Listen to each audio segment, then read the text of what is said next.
Smart Investor, pelemahan USD terbatas namun harga emas lanjut tembus rekor tertinggi di 2075. Data ekonomi Amerika Serikat pada Juli masih menunjukkan ketahanan ekonomi dari dampak pandemi COVID-19 di gelombang kedua, yang kini terus meningkat dengan lebih dari 5 juta kasus dan menelan lebih dari 160.000 korban jiwa. Bagaimana kecenderungan pasar di pekan ini? Apa yang akan jadi perhatian? Kami akan langsung bahas dalam video kali ini.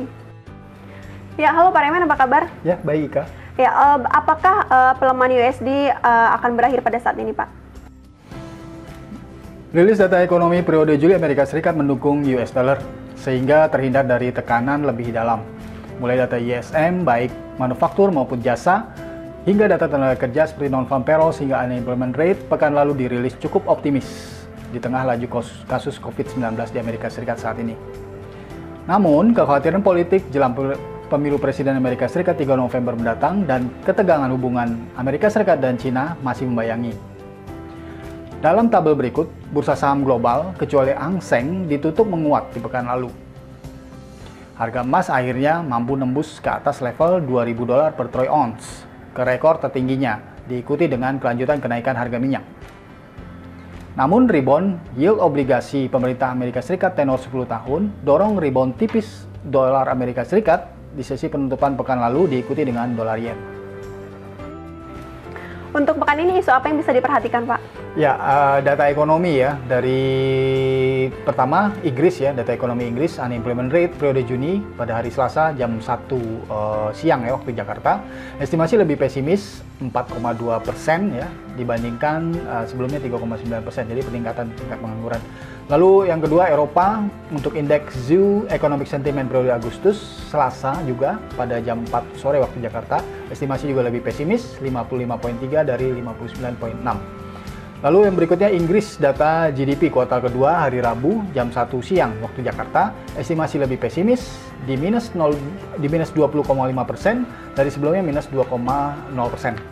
Lalu berikutnya data dari Australia, unemployment rate periode Juli pada hari Kamis jam 8.30 waktu Jakarta, estimasi lebih pesimis juga 7,8% dari sebelumnya 7,4%. Nah, berikutnya di hari Jumat terakhir, data ekonomi Amerika Serikat dari sektor konsumer, ada data retail sales periode Juli yang dirilis hari Jumat jam 7 malam waktu Jakarta, estimasi lebih pesimis 1,7% dari sebelumnya pertumbuhannya 7,5%. Lalu data Amerika Serikat berikutnya consumer sentiment University of Michigan periode Agustus hari Jumat jam 9 malam waktu Jakarta, estimasi lebih pesimis 71,5 dari sebelumnya 72,5.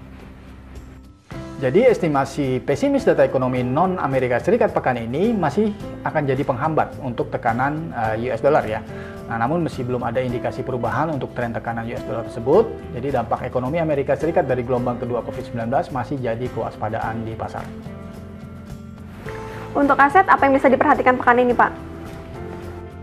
Ya, yang pertama euro dollar. Perhatikan zona resisten di 1.1860 dan 1.1915. Bila terbatas, dapat memicu koreksi dengan zona support 1.1730 dan 1.1600. Lalu berikutnya yang kedua, aset Aussie dollar. Zona resisten di 0.7200 hingga 0.7250. Bila efektif dapat memicu koreksi ke zona support 0.7120 hingga 0.6990.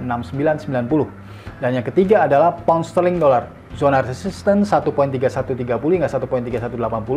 Bila efektif dapat memicu koreksi ke zona support 1.3020 hingga 1.2790. Baik, Pak Remen, terima kasih atas penjelasannya. Ya, sama-sama Ika. Demikian Smart Investor, pelemahan USD masih hadapi tantangan sehingga dapat memicu koreksi Euro USD, Audi USD hingga GBP USD pekan ini. Semoga dapat menjadi peluang untuk Anda pekan ini. Jangan lupa dukung video kami dengan cara like, subscribe, and share video kita, dan sampai jumpa.